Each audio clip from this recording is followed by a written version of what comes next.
What's up, guys? Welcome to the 50th Cosmo session. So this is a very, very interesting one I thought of last night. So this is very, very important to your emotional well-being. We are talking about the ruling planet of the moon. So stick with me. This is extremely important. Watch till the end because I'm going to go through each variation for each moon sign. And it gives us so much more information based on, so for example, if like for me, I'm a Sagittarius moon, the ruler of Sagittarius is Jupiter. You look at my Jupiter in Cancer, that will give a lot more information. And I'm going to go into the whole thing of how anyone with any level of astrology can look at this. So it's really intro. Let's get into it. Let's stick with me, you guys. This is going to be a cool one. All right.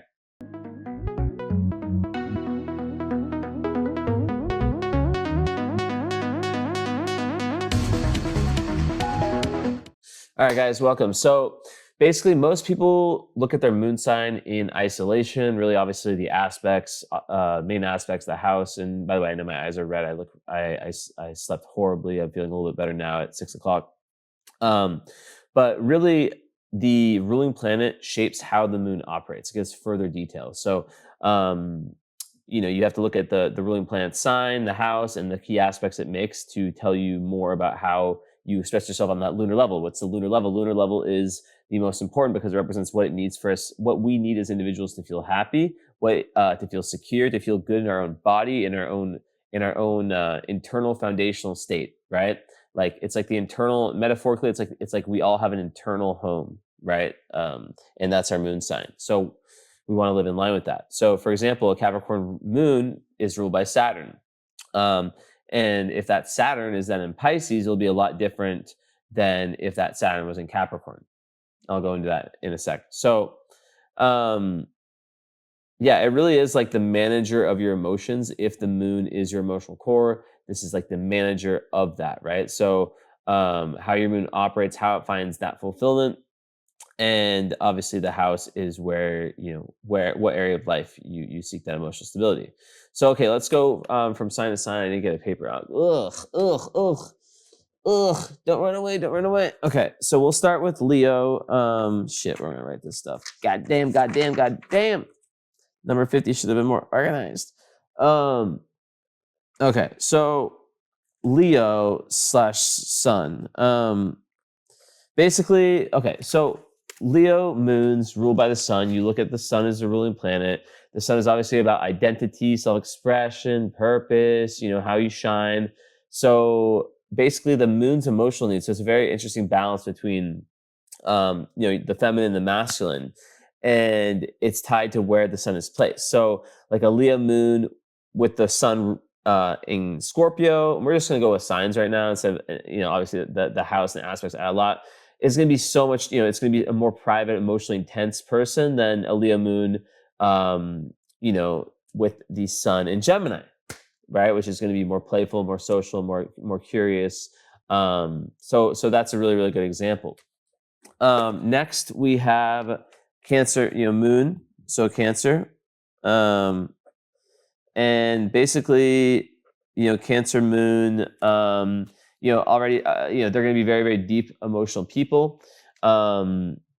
And, so basically it's the same thing. It's like, okay, so you're as a Cancer moon, you look at where your moon is. So a Cancer moon with a Sagittarius, wait, I'm tripping. A Cancer moon, this one doesn't make sense. Yeah, because this one is always going to be a Cancer moon, right? Because it's about the moon. So you can't have a Cancer moon with the moon in Capricorn.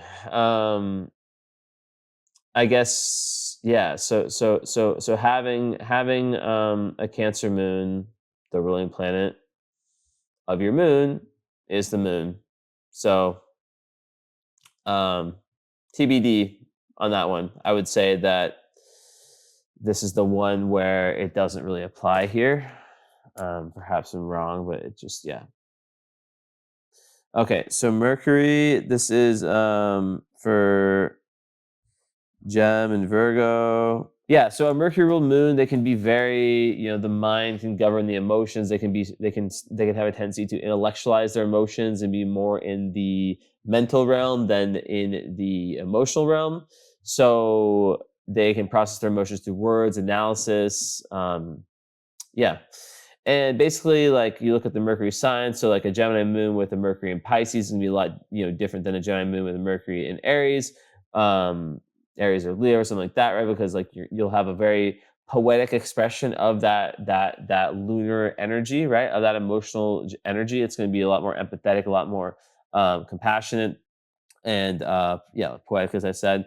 Then that Aries, which will be very quick-witted, kind of to the point, less ethereal, more just this is the way it is, right? So very important. Okay, then we have Venus rule moons, which is Taurus and Libra.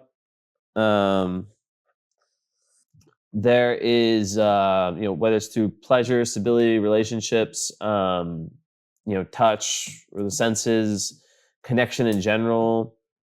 They thrive with stability and just love energy, right? So yeah. Now, a Taurus moon, you look at the Venus, with Venus in Aries, that energy will come off way more passionate, way more impulsive, more of like a kind of like a masculine arc to a very feminine moon placement, as opposed to a Taurus moon with Venus in Cancer, which will be more nurturing, home oriented, yeah, more of that like passive, not go with the flow, but yeah, just that kind of more feminine, archetypically feminine energy. So yeah, Mars rule moons, right? So we have so you could look at this as Mars. Basically, emotions are tied to action. Emotions are tied to assertiveness. To that passionate fire energy, right? So an Aries moon. So I actually know someone very, very, very well who is an Aries moon, but her Libra